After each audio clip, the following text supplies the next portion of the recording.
Bob is responsible more than anyone else, maybe solely responsible, for bringing Syrah to Bien Nacido.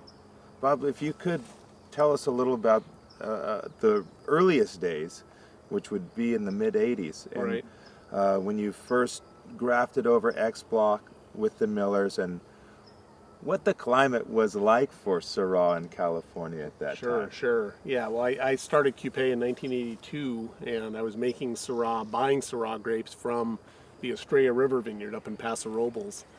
And each year that I bought those grapes and made the wine, I was having to add acid to the must because there wasn't enough acidity. The pH was too high, the acid was too low, which indicated to me that Syrah probably would prefer a little cooler climate. I was at a tasting at the Ballard Store restaurant in the San Ynez Valley and ran into Bob Miller, one of the brothers who founded Bien Nacido, and Bob asked me if I'd be interested in planting or grafting some Syrah out here at Bien Nacido, and I said, well, yes, I'm interested. I said, but I think your climate's probably too cold for Syrah. And he said, well, we grow Merlot and Cabernet Sauvignon there, and we get them ripe every year. And I said, yeah, but have you tasted them? They don't taste very good. And he said, yeah, he said, I understand what you're saying. He goes, but we do get them ripe, so I think we could make something work there.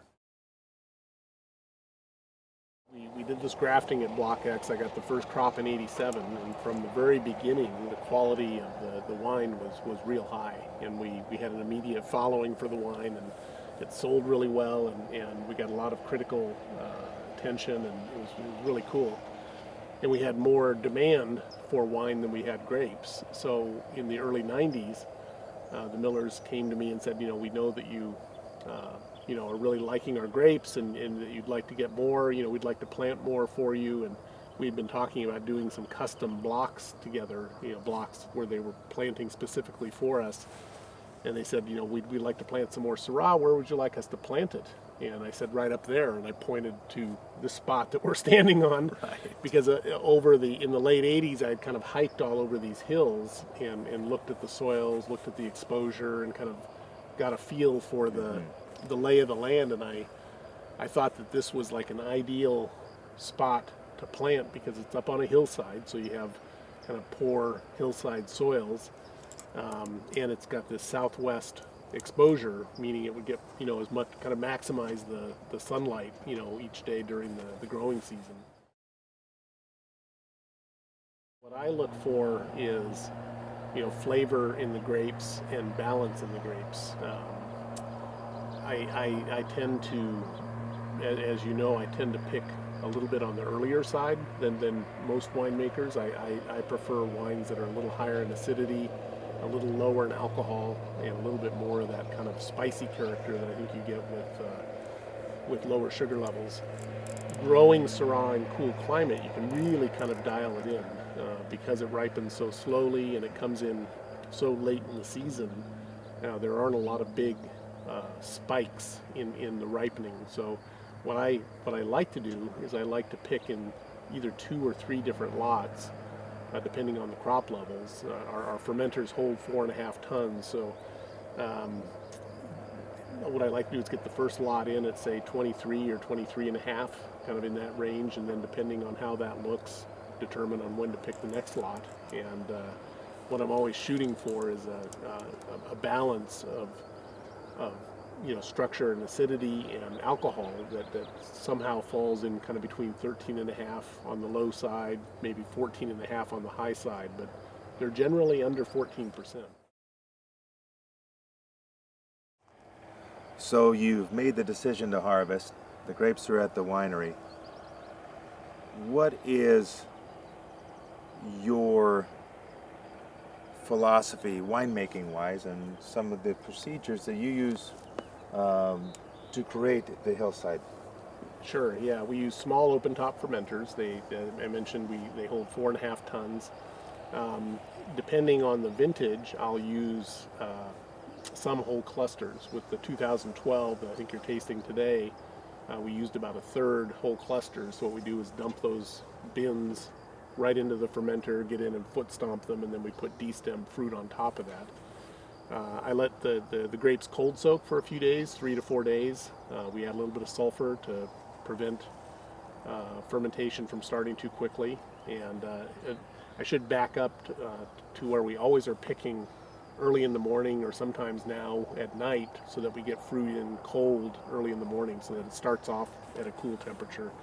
So we cold soak for a few days, and then once the fermentation starts to go on its own, we inoculate. I use Osmanshausen yeast, which is a German yeast that you wouldn't necessarily think of for Syrah, but I started experimenting with Osmanshausen with Pinot Noir when I was at Zaca Mesa, and we liked the way that it fermented a long period of time and very evenly. It didn't have a lot of peaks and valleys. It kind of fermented really nicely and evenly, and so we've used that every year. I do something a little bit different with the hillside Syrah than I do with any of my other Syrahs.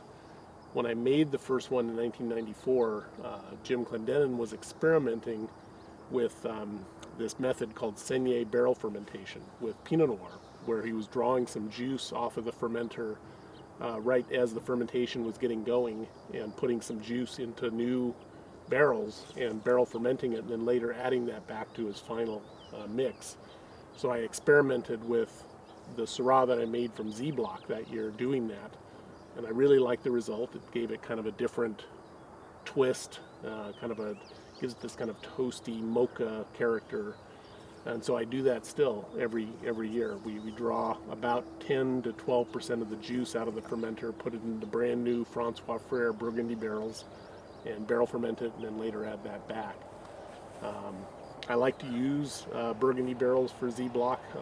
I've been using them from the beginning. I think they give it a really interesting kind of warm, almost Pinot Noir like, aspect to it. But that's okay with me.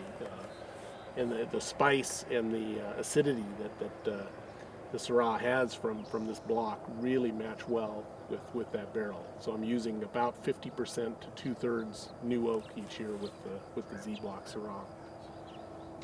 And you'll leave it in barrel for typically Almost 2 years. So Bob, you're known in our circles as a pioneer, but the other thing you're known for is making these wines that are extremely age-worthy. I've had many old Qupe Syrahs and other wines that you've made as well. Is that something you sought to do from the very beginning, or is that just something that you were lucky with, and the wines taste good now and they taste good later? It's a little bit of both. I cut my teeth on European wines that age well and have great balance, and luckily here in this part of the Central Coast where the climate's cool, if you want to make a style of wine that has high acidity and good balance, you can, and that's what I think it really takes to age well. So the Syrahs that I've made from this block, going back all the way to the beginning, 1994 was the first one, are still aging beautifully. The only one, interestingly enough, the only one of the Syrahs from this block that I've made that hasn't aged as well as the others is the 1997, because that year it was quite a bit warmer, and just because of logistics I couldn't get the grapes in on time, and I made a wine that was closer to 15% alcohol, and that wine, it got great scores, but it's kind of fallen apart. It's past its peak at this point. But every other vintage that I've made from here has aged well.